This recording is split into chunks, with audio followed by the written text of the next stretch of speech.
मुख्यमंत्री अजित पवार यांच्या अकाली दुःखद जाण्यामुळे महाराष्ट्राच्या राजकारणामध्ये एक मोठी पोकळी निर्माण झाली आहे। राष्ट्रवादी काँग्रेसचे नेते आणि कार्यकर्त्यांवर तर अक्षरशः दुःखाचा डोंगर कोसळला आहे।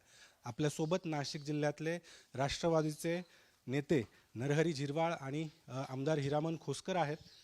झिरवाळ साहेब, काल खरं तर संपूर्ण महाराष्ट्र स्तब्ध झाला होता ज्या पद्धतीने ही दुर्दैवी घटना घडली आहे। काय कालही आपण आपल्या भावना त्या ठिकाणी व्यक्त केलेल्या होत्या। काय वाटतंय? तर काय वाटतं म्हणजे आता हे फक्त बोलायचं आहे, बाकी सांगणं अगदी म्हणजे मुश्किल आहे। पण तरीसुद्धा आदरणीय मोठे साहेब पवार साहेब आहेत, जयंत पाटील आहेत, तटकरे साहेब आहेत, प्रफुल्ल पटेल आहेत, सुप्रियाताई आहेत, हे सगळे मिळून बसून आणि योग्य असा निर्णय घेतील का जेणेकरून पक्षाचे कार्यकर्ते नेते ह्याच्याहीपेक्षा सर्वसामान्य जनतेचं जे काही दादांविषयीचं प्रेम किंवा ह्या पवार फॅमिलीविषयीचं प्रेम हे कुठं वाऱ्यावर सोडून चालणार नाही, अशा पद्धतीचा योग्य विचार होऊन पण त्या ठिकाणी निर्णय घेतला जाईल।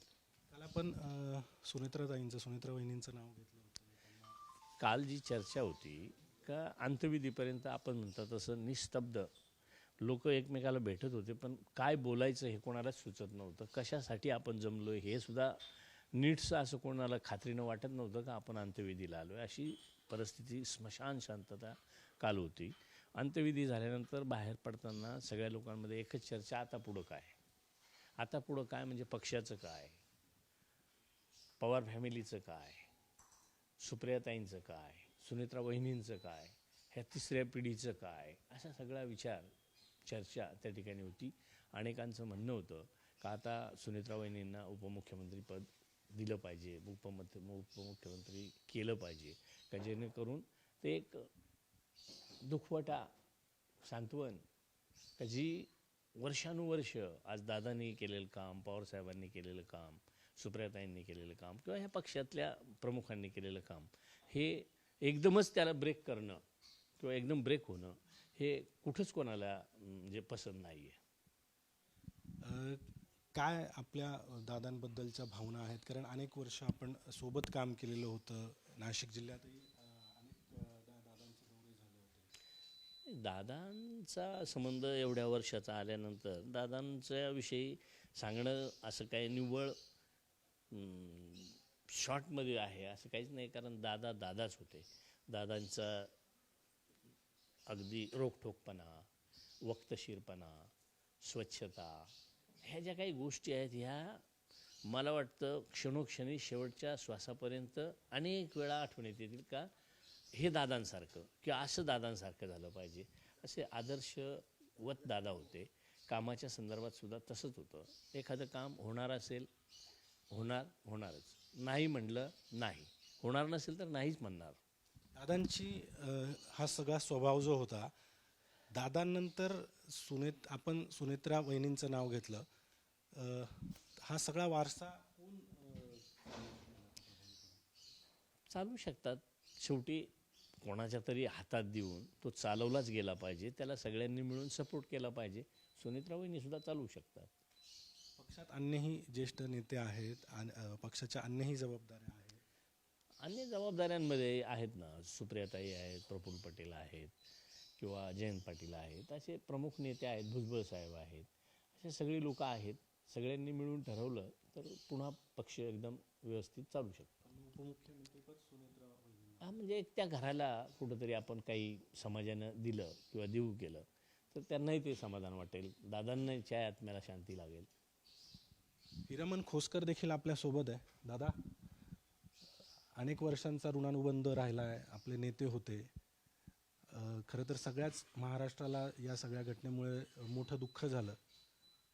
आपल्या डोळ्यांमध्ये पाणी आहे, काय नेमक्या भावना आहेत? काय आता सांगण्यासारखं दादानी काही ठेवलंच नाही।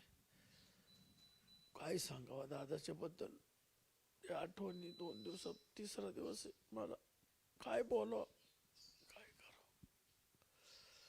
दादानी ठेवणं बोलण्यासारखं ठेवलं नाही आमच्याकडं, काय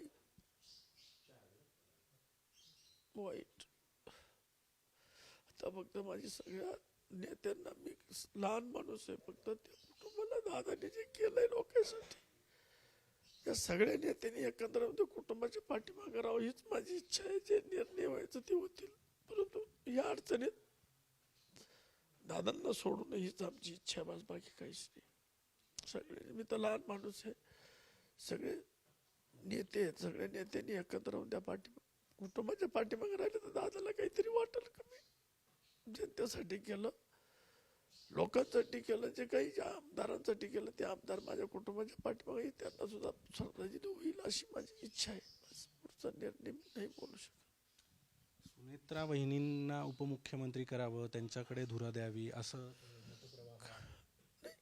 आता मी वरचे नेते पण त्या कुटुंबाला न्याय द्यावा हीच माझी इच्छा आहे.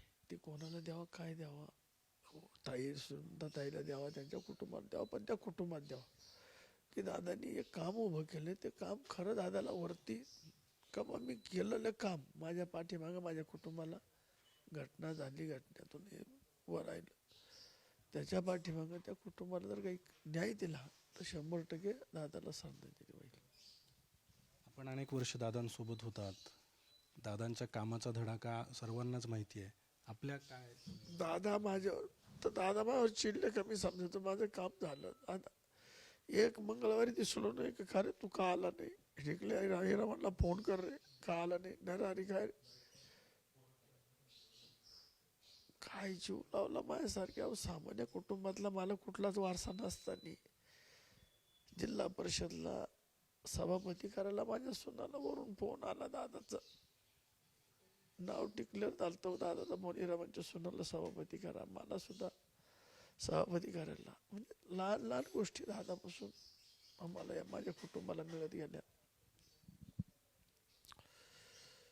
मी तर सगळ्याला सांगतो, कुटुंबाच्या मागे उभा राहा तरच आपण दादाचे खरे समर्थक, नाही तर नुसतं बोलून नाही, करून नाही.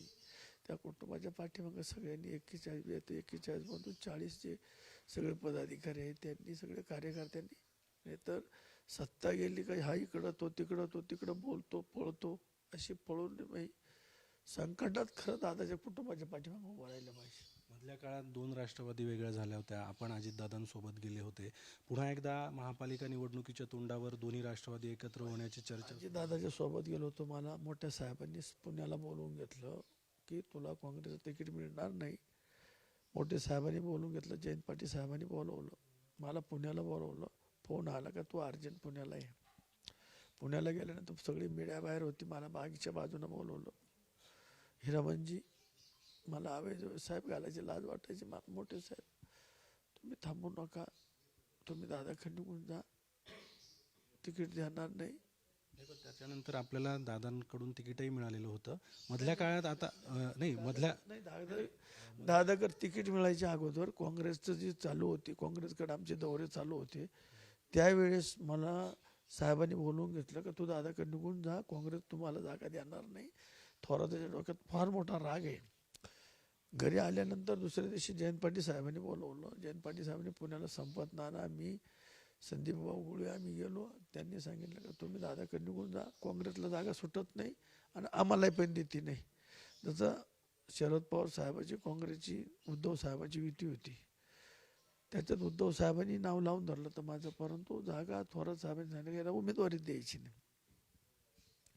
त्याच्यानंतर आलो, लगेच आम्ही निर्णय घेतला आणि संपत नाना, संदीप भाऊ, माळी मामा, गोरख भाऊ या सगळ्यांनी निर्णय घेऊ आणि दादाकडे गेलेला होता. पण आता 2 राष्ट्रवादी एकत्र याव्या असा देखील आता मतप्रवाह सुरू झाला. मी ज्या दिवसपासून निवडून आल्यानंतर अजितदादाच्या गटाकडून त्या दिवसपासून माझी परमेश्वरला हीच विनंती का बुद्धीवर माणसं आहेत त्यांच्याकडे सुद्धा, जयंत पाटील साहेब असतील, बाळासाहेब पाटील असेल, अनिल देशमुख आहेत, टोपे साहेब आहेत, रोहित दादा आहेत, असे मातंबर माणसं आहेत. आणि दोन्ही राष्ट्रवादी एकंदरीत आमच्यासारख्या सामान्य कार्यकर्त्याला त्याचा दिलासा मिळेल, आम्हाला आधार येईल की दादाच्या पाठीमागं हे सगळे उभे राहतील. आणि महाराष्ट्राचं जे काही लोकांचा 18 पगड जातीचे जे कामकाज आहे तेच दादाची जे काही आठवण चालू ठेवतील हीच आमची अपेक्षा आहे. नेतृत्वाची धुरा सुनेत्रा वहिनींकडे द्यावी असा एक मतप्रवाह आहे. पक्षामध्ये अन्यही काही आता 100% काल मी बाहेर निघाल्यानंतर रस्त्यावर गाडी लावली तिथं त्या बारामतीतले 2-4 जण मला भेटले. ते मला विचारलं म्हणे कुठले आमदार, म्हणजे मी इगतपुरीचा राष्ट्रवादी. म्हणलं हो.